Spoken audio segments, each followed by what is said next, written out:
शुक्लांबरधरं भुजगशयनं पद्मनाभं सुरेशं विश्वाधारं गगनसदृशं मेघवर्णं शुभांगं लक्ष्मीकान्तं कमलनयनं योगिविरजानगम्यं वन्दे विष्णुं भवहरं सर्वलोकैकनाथं यं ब्रह्मा वरुणेन्द्ररुद्रमरुता स्तुवन्ते दिवेष्टवै वेदैः साङ्गपदक्रमोपनिषदैः गायन्ति यं सामगा ज्ञानावस्थितगतेर्मनसा पश्यन्ति यं योगिनो यस्यान्तं न विदुषुरासुरगणाः देवाय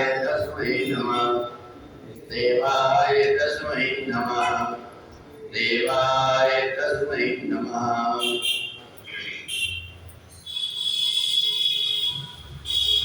18वें अध्याय में मोक्ष संन्यास का वर्णन है। यमं परमं गुह्यं मद्भक्ते विधास्यति भक्तिं मयि परां कृत्वा मामे वैश्यत् संशयः। भगवान कहते हैं कि मनुष्य एक दूसरे की बात में उलझ करके इधर उधर भटकते रहता है। मोक्ष का सहज सा उपाय गीता में, अगर कोई व्यक्ति गीता को सुन लेता और उसके अनुरूप अपने आप को आचरण करने लगता है, अपने आप मोक्ष हो जाता है। कोई ये सोचता है कि पिंड पालने से मोक्ष होता है, इसके भ्रम। कोई ये सोचता है किसी को भोजन कराने से पुण्य मिलता है और उससे जीवात्मा का उद्धार हो जाता है, ये भी भ्रम। जब तक कि जीवात्मा को एक ज्ञान प्राप्त न हो जाए कि हमें संसार में क्या करना है, तब तक कि उसकी मुक्ति नहीं हो। और इसलिए भगवान ने कहा कि जो केवल गीता का ज्ञान अपने हृदय में धारण कर लेगा, उस व्यक्ति का निश्चित रूप से मोक्ष हो जाता है। परमात्मा की भक्ति भी मिल जाती है और परमात्मा का धाम भी उसको मिल जाता है। उसे गीता के ज्ञान को अपने जीवन में उतारना पड़ता है। अभी गीता का ज्ञान अपने जीवन में उतारने के लिए जीवात्मा को परमात्मा की कही बात के अनुरूप चलना पड़ता है। जब वो चलने लगता है तो धीरे धीरे उसमें परिवर्तन हो जाता है। जब तक व्यक्ति अपने आप को सुधार नहीं लेता, तब तक उसका जीवन जानवरों के जैसा, राक्षसों के जैसे होता है। अपने आप की वृत्तियों को सुधारना पड़ता है। तो इसलिए गीता का जो ज्ञान है, वो ज्ञान व्यक्ति को आत्मा का बोध कराता है। और इसलिए न कहीं भटकने की आवश्यकता है और न कहीं सर भटकने की आवश्यकता है। केवल भगवान से जुड़ने के लिए जो गीता का अनुसरण करने लगता है।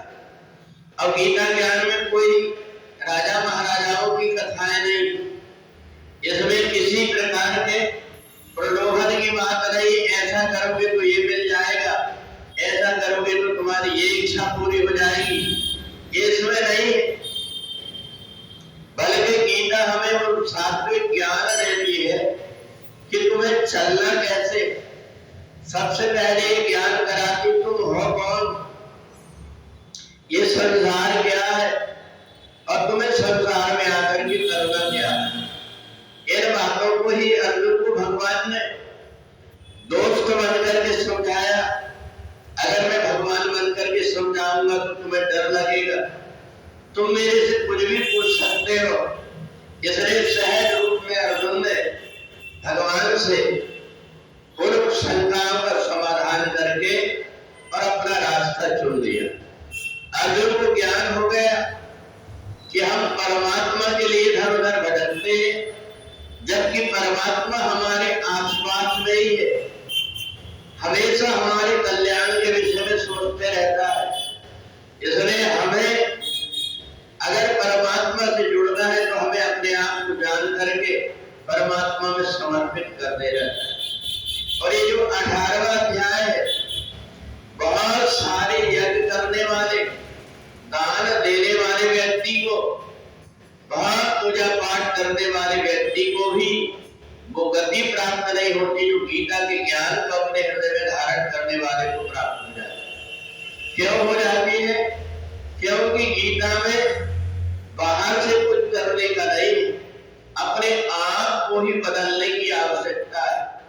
हमारी दिशा भ्रमित हो गई, किसी ने कुछ बताया, किसी ने कुछ बताया, हम थोड़े दिन इधर भटके, कुछ दिन इधर भटके, बाद में फिर भटकते ही रहते।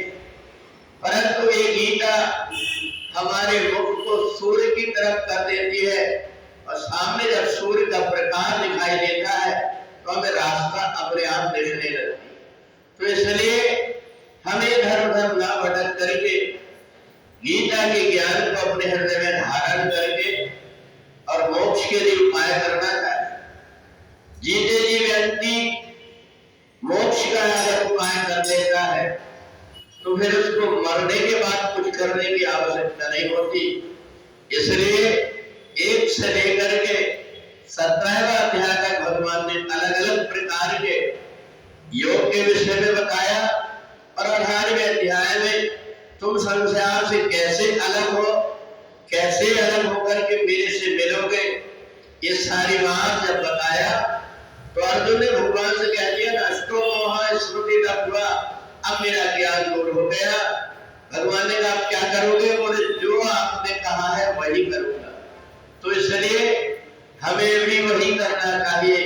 अगर हम परमात्मा को अपना मित्र मानते हैं, अपना आराध्य मानते हैं, तो ये जीवात्मा जन्म और मरण के चक्कर में ना भटके। इसलिए परमात्मा की बात मान करके इस दुख रूपी संसार से उद्धार का एक ही उपाय है, क्योंकि गंगा में स्नान करने से भले शरीर पवित्र होगा, पर गीता के आचरण करने से शरीर और आत्मा दोनों पवित्र होकर के अंत में परमात्मा में ही मिल जाते। बोले वृंदावन बिहारी लाल